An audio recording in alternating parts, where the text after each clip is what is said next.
I'm Eleanor, and I've been a doctor nearly as long as I've been Richard's wife. We had our ups and downs, but those 30 years flew by like they were nothing. Our house, big and cozy, was always filled with the sounds of life, especially when the boys were young.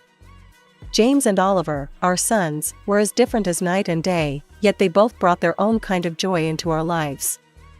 Richard and I, both doctors, worked hard to build a comfortable life.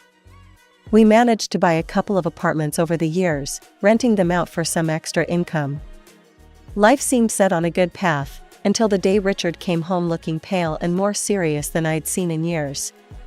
"Eleanor, we need to talk," he said, his voice grave as he dropped his medical bag by the door. "Had some tests done last week. The results, they came back. It's cancer, Eleanor." The months that followed were a blur of hospital visits, treatments, and endless waiting rooms. Richard fought hard, but the cancer was merciless. Watching the strongest man I knew wither away was torture. No amount of medical training prepares you for that. One evening, as we sat quietly in the living room, Richard took my hand. "Eleanor, if things don't go our way, you need to make sure everything's sorted with the boys. The will's all done. You'll be fine financially." Not long after, he was gone. The funeral was a somber affair. Family, friends, and colleagues, people came from all over to pay their respects. But it was the quiet at home after everyone left that hit me the hardest. Empty spaces Richard used to fill, his things just where he left them. It hurt to see, to remember. A few days post-funeral, I was in the kitchen trying to make sense of leftover food when James stormed in, his face all twisted up in worry and anger. Oliver trailed behind him, looking like he wanted to be anywhere but here. "Mom, we need to talk about Dad's will," James said, cutting straight to the chase as he always did. I sighed, setting down the cling film. "Yes, I know. Your father left everything to me. He wanted to make sure I was taken care of." James slammed his hand on the counter. "But what about me and Oliver? We're his sons. It's not right that we get nothing now." Oliver piped up, trying to smooth things over. "James, let's not jump into this so hot-headed. Mom's still grieving. We can sort this out without arguing." James shot him a glare. "Easy for you to say. You're not thinking about the future. I am." I leaned against the counter, feeling the weight of their stares. "Your father and I built this together. He trusted me to handle things. But I hear you, James. It's not my plan to cut you out." "So, what, then?" James said, crossing his arms, his voice rising a notch. "We just wait until, what? You think it's a good time to give us our share?" "James, watch your tone," I snapped, my patience fraying.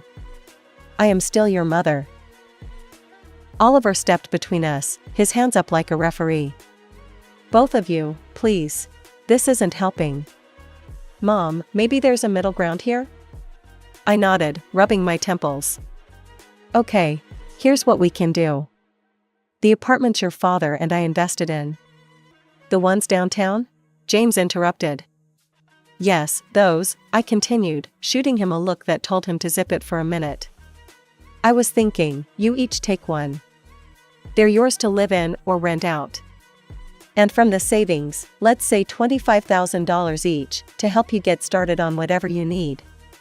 James chewed on his lip, clearly doing the math in his head. "And the rest of the stuff? The house, the money? That stays with me. For now. When I'm gone, it'll come to you, as per your father's wishes," I said firmly. James looked like he wanted to argue more, but Oliver nudged him. "Let's think about this, man. It's a fair start. Mom's not leaving us in the cold." James finally nodded, tight-lipped. "Fine. But I want this in writing, Mom. No more surprises." Of course, I agreed.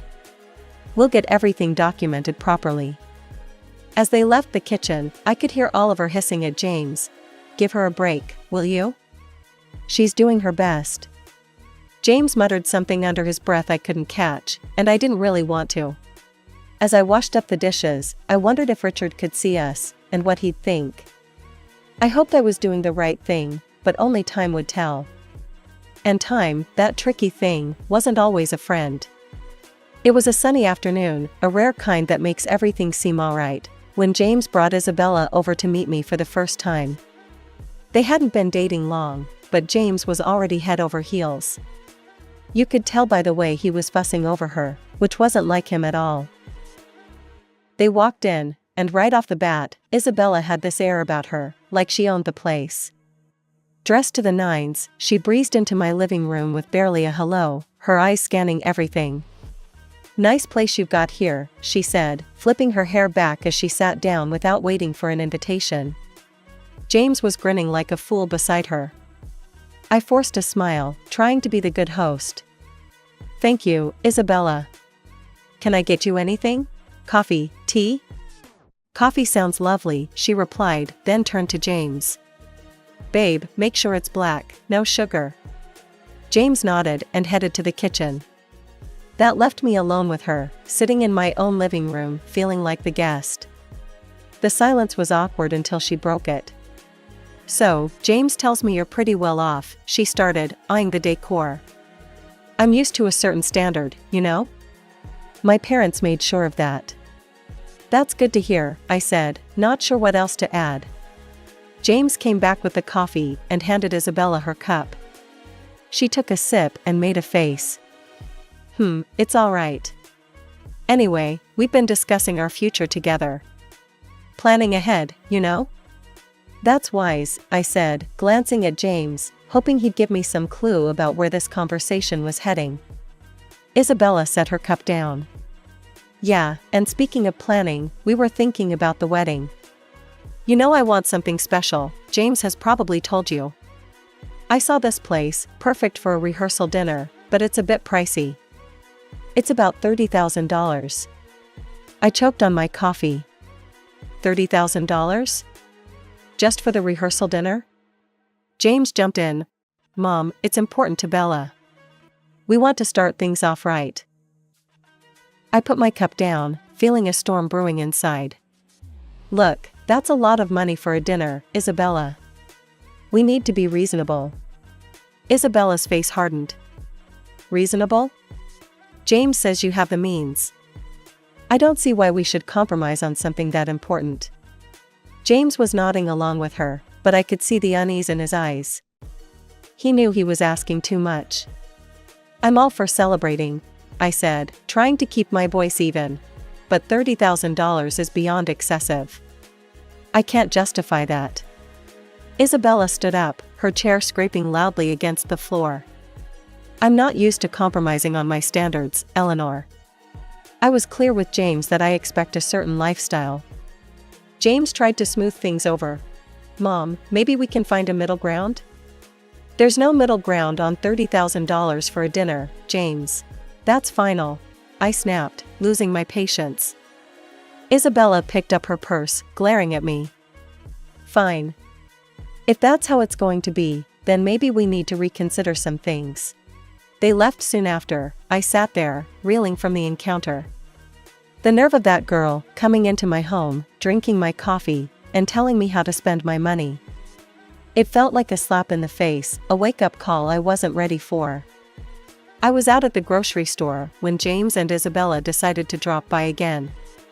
By the time I got home, Oliver was awkwardly entertaining them in the living room. The atmosphere was tense, the kind that makes you want to turn around and leave, but it was my house, so I braced myself and walked in. Isabella, all dolled up as usual, handed me a list as soon as I set down my grocery bags. "Eleanor, we thought a lot about the wedding gifts, and here's what we've settled on. I hope this will be easier for you to handle." I skimmed the list she first handed me. It was surprisingly sensible: kitchen appliances, some nice china, even a couple of pieces of furniture. "This seems quite reasonable," I said, feeling a momentary relief. "I think these are wonderful choices." "Really?" James looked at Isabella, a hopeful expression crossing his face. But just as I was about to discuss where we could buy these items, Isabella's expression changed abruptly. She gasped, "Oh no, this isn't right. Give that back." She snatched the list from my hands and rummaged through her purse, pulling out another sheet of paper. "Here's the actual list." This new list was nothing like the first. It included an apartment, a luxury car, an exclusive vacation, and even diamond jewelry. My jaw dropped. Is this some kind of joke? Isabella didn't flinch. "No joke, Eleanor. These are the gifts we expect. Only the best for our wedding." I stared at her, then at James, waiting for him to say something, anything to suggest he didn't agree with this madness. But he just stood there, looking between us, clearly conflicted but silent. I couldn't hold back. "James, why are you letting her do this? You know this is unreasonable." Isabella cut in, her voice rising. "This doesn't concern you, Eleanor. You just need to pay up and keep quiet." That's when Oliver stood up, his face set hard. "That's enough, Isabella. You're not going to talk to our mom like that. This is her house, and you're way out of line. You need to leave. Now."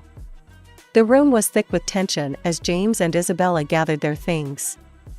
Isabella was muttering under her breath, clearly angry. "This is ridiculous. We'll remember this." They left, and the door slammed shut behind them. Sitting down, I felt the weight of the whole situation pressing down on me. Oliver sat beside me, putting an arm around my shoulders. "We'll figure this out, Mom. But you can't let them bully you into giving more than you can, or should. It's not right." He was right, of course. But as I sat there with my son, I couldn't help but worry about James. How had things gotten so out of hand?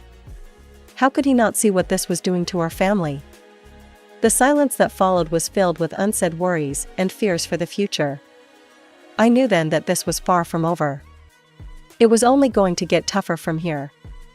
The weeks that followed were a constant barrage of phone calls from James. Each one was more demanding than the last, his tone desperate, almost frantic at times.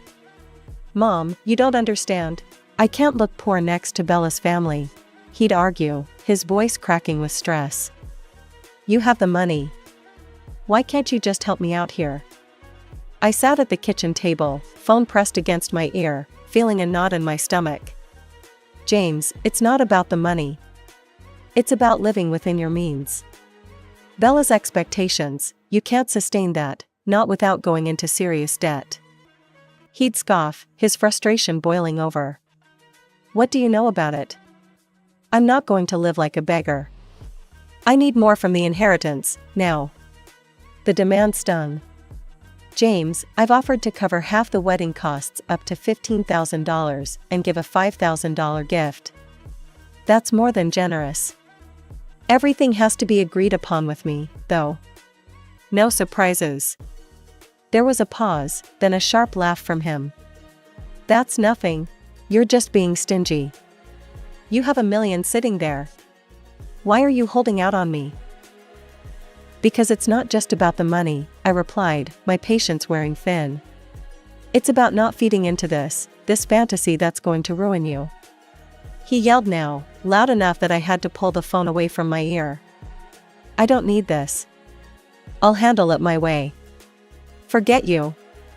And then, just like that, the call stopped. Months passed in silence.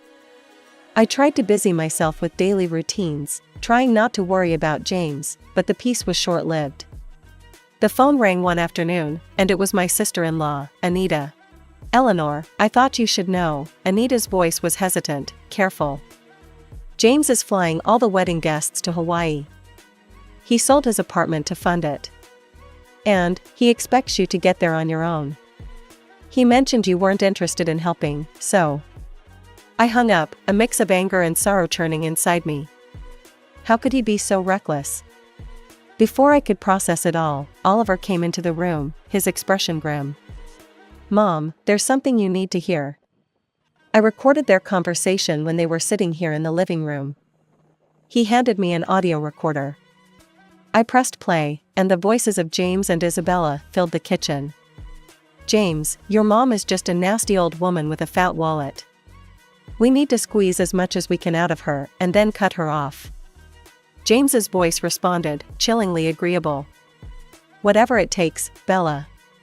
I'm not going to let her control us. If it comes down to it, I'll kick her out in her underwear. I turned off the recorder, my hands trembling.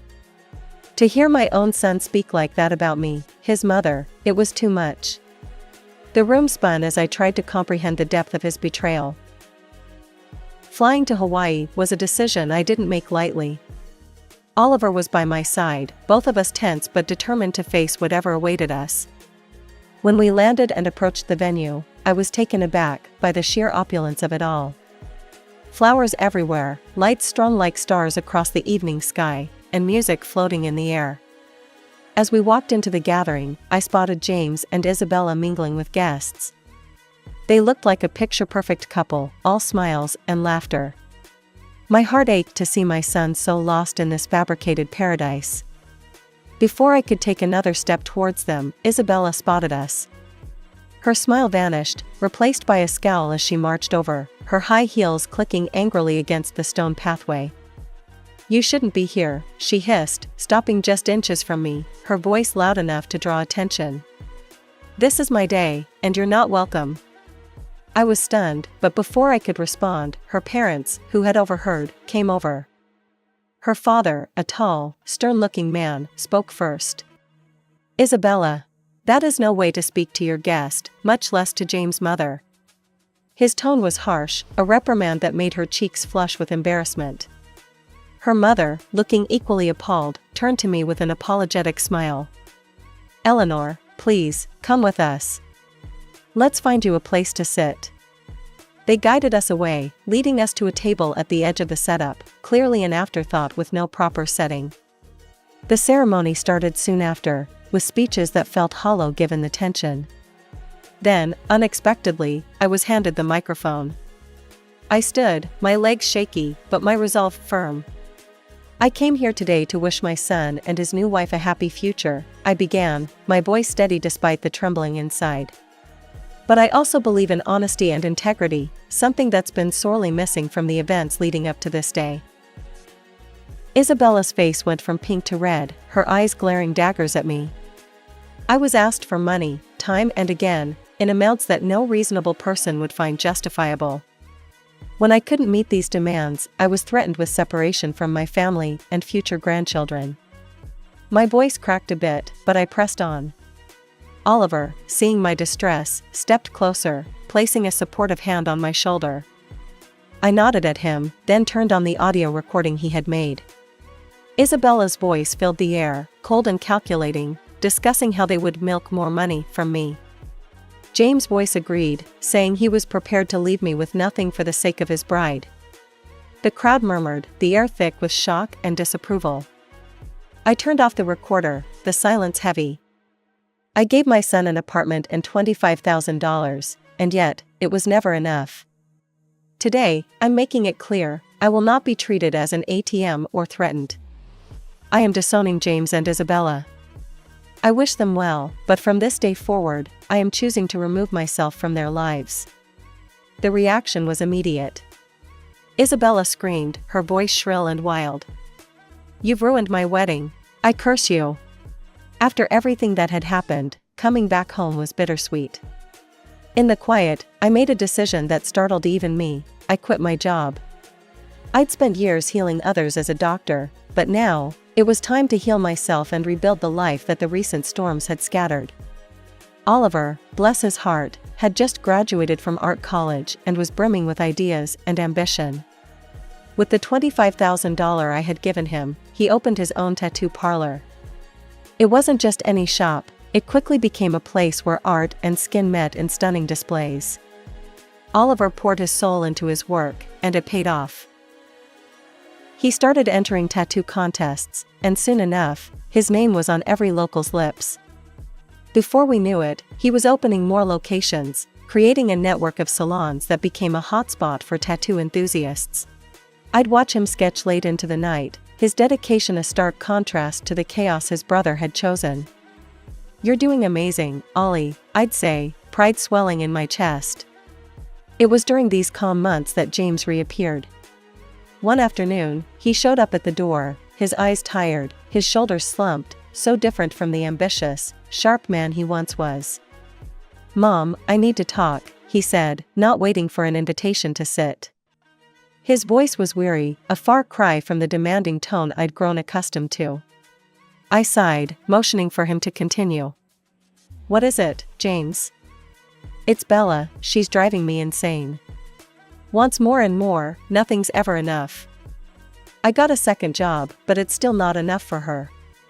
His words were desperate, but they couldn't erase the past so easily. "James, I warned you. I told you, living like that, with someone like her, it's unsustainable." He rubbed his face, frustration clear. I know you did, but I thought." His voice trailed off, hopelessness taking the place of explanation. "Thought what? That money would just appear because you wanted it to?" My tone was harsh, but years of pent-up frustration made it hard to soften it. "Look at your brother. He started with the same amount and made something of himself without stepping on others." James bristled. "Yeah, well, not everyone's like Oliver, are they? I have rights to the inheritance too, remember? And when you're gone, it'll come to me." That was the last straw. "Get out, James," I said, my voice cold, resolute. "And don't come back. Not this time. You chose your path." His jaw tightened, and for a moment, I thought he might argue more. But then he turned and walked out, the door slamming shut behind him. As I stood in the silence that followed, Oliver came downstairs, having heard the last part of our exchange. "Are you okay, Mom?" I nodded, wrapping my arms around him. "I am now. Thanks to you. Let's just focus on the good we can do, on the life we can build." He hugged me back, his presence a comforting assurance that not all was lost. In that moment, I knew that despite the heartaches, the journey was still worth it. We had each other, and that was enough to keep moving forward. After the storm had passed with James, our home settled into a calm I hadn't felt in years. It was during this quiet period that Oliver brought someone special home. Her name was Sarah, and she was everything Isabella wasn't: kind, humble, and genuinely caring. As the weeks turned into months, their relationship grew stronger, and soon they announced their engagement. The wedding, unlike the extravagant affair that was James, was a simple, heartfelt ceremony in our backyard. Flowers from the garden, homemade decorations, and a small group of close friends and family made the day perfect. During the reception, I pulled Oliver aside. "You've chosen a wonderful woman," I said, my voice thick with emotion. He squeezed my hand. "I learned from the best," he replied, giving me a knowing look. Life moved quickly after that.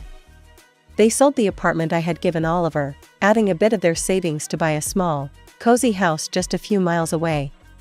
One sunny afternoon, while we were having tea in their new living room, Sarah shared some news. "Eleanor, we're expecting twins," she announced, her eyes shining with excitement. I nearly dropped my cup, overwhelmed with joy. "Twins? Oh, my goodness, that's wonderful." Oliver beamed, his pride evident. "We wanted you to be the first to know." "We're really happy, Mom." "Twins," I repeated, letting the words sink in. "Grandchildren." It was a new chapter, one I was eager to start. As for James, news from him was sparse. The last I heard, he had divorced Isabella. She had taken nearly everything in the split, leaving him to start over in another city. Despite the pain he had caused, it hurt to know he was out there somewhere, struggling because of his choices. One evening, as I sat looking through old photo albums, Oliver came and sat beside me. He noticed a picture of James and me from years ago. "Do you ever hear from him?" he asked softly. I shook my head. "No. After everything, he's chosen his path, and I have to respect that, even if it breaks my heart." Oliver put an arm around me. "He's still my brother, Mom. Maybe one day, he'll come around." "Maybe," I agreed, not really sure if I believed it.